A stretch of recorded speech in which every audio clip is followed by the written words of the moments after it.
Hello বন্ধুরা, বাংলা বন্ধু সজল চ্যানেলে আবার সবাইকে স্বাগত। আশা করি সবাই ভালো আছেন। আজ আমরা একাদশ শ্রেণীর বিগত সালগুলিতে ভাষা থেকে যে যে প্রশ্ন এসছে সেগুলি আলোচনা করব। বিগত সালগুলি থেকে প্রশ্ন রিপিট হয়, তাই এই প্রশ্নগুলি ভালো করে দেখে যেতে হবে। প্রথম প্রশ্ন আছে, নেপালি ভাষার উদ্ভব ঘটেছে কোন ভাষা থেকে? অপশন আছে সৌরসেনী প্রাকৃত অপভ্রংশ, মাগধী প্রাকৃত অপভ্রংশ, অর্ধমাগধী প্রাকৃত অপভ্রংশ না পৈশাচী প্রাকৃত অপভ্রংশ। এই প্রশ্নের সঠিক উত্তর হবে অপশন ক, সৌরসেনী প্রাকৃত অপভ্রংশ। পরের প্রশ্ন, বাংলা ভাষার উদ্ভব ঘটেছে কোন ভাষা থেকে? মাগধী প্রাকৃত, অর্ধমাগধী প্রাকৃত অপভ্রংশ, মাগধী অপভ্রংশ না পৈশাচী প্রাকৃত। এর সঠিক উত্তর হবে অপশন গ, মাগধী অপভ্রংশ থেকে বাংলা ভাষার উদ্ভব হয়েছে। 3 নম্বর প্রশ্ন, সাঁওতালি ভাষার লিপির নাম কি? অপশন আছে রাভা, অলচিকি, খরষ্ঠী না ব্রাহ্মী। তাহলে সাঁওতালি ভাষার লিপির নাম হলো অলচিকি লিপি। অপশন খ হলো সঠিক। 4 নম্বর প্রশ্ন, দক্ষিণ ভারতের ভাষা যে ভাষা বংশ থেকে উদ্ভূত? অপশন আছে ইন্দো ইউরোপীয়, অস্ট্রিক, দ্রাবিড় না ভোটচীনীয়।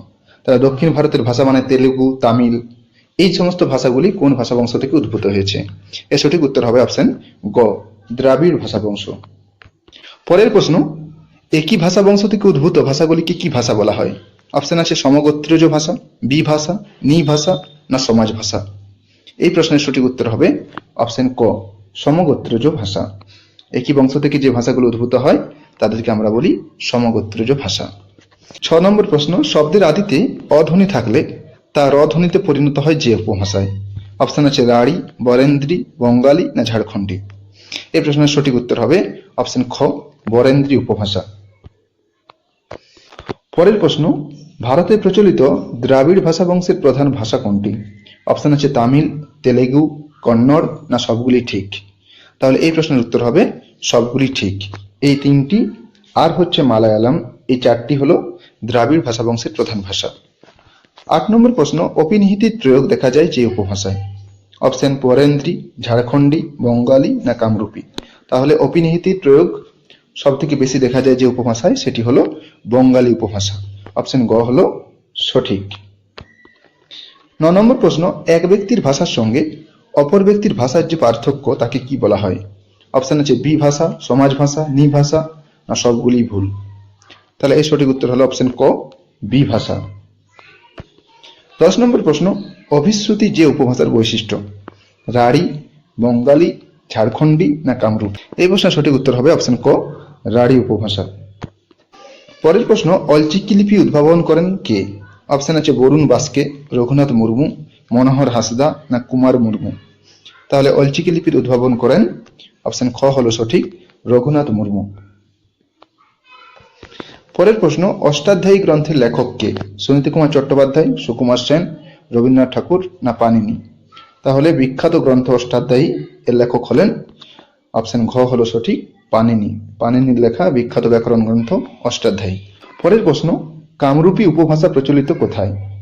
অপশন আছে জলপাইগুড়ি, ঝাড়গ্রাম, কলকাতা না মুর্শিদাবাদ। তাহলে কামরূপী বা রাজবংশী উপভাষা যেখানে প্রচলিত, এই অপশনগুলির মধ্যে থেকে সঠিক উত্তর হলো অপশন ক, জলপাইগুড়ি।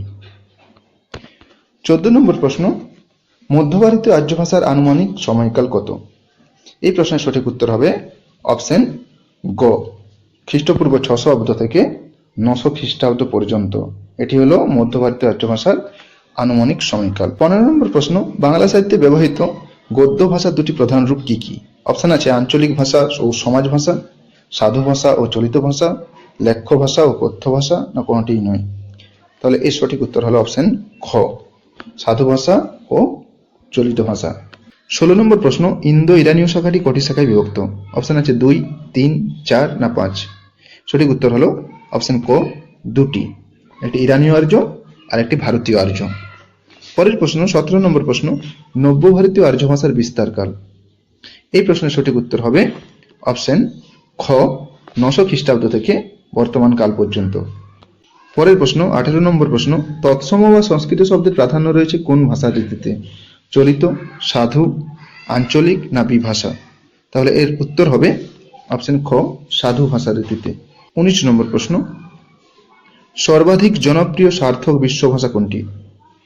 অপশন আছে ভোলাপুক, পিজিন, ক্রেওল না এসপেরান্তো। এর সঠিক উত্তর হলো অপশন ঘ, এসপেরান্তো। 2 নম্বর প্রশ্ন, আজকে শেষ প্রশ্ন, বাংলা ভাষায় উপভাষার সংখ্যা কটি? 4টি, 5টি, 6টি না 2টি? তাহলে এর সঠিক উত্তর হলো অপশন খ, 5টি। তাহলে বন্ধুরা আজ এই পর্যন্তই। 11-এর ফার্স্ট সেমের পরীক্ষা বেশি দূরে নয়। তোমরা সবাই এই প্রশ্নগুলো ভালো করে দেখে যেও। সবাই খুব ভালো থেকো। সবাইকে ধন্যবাদ।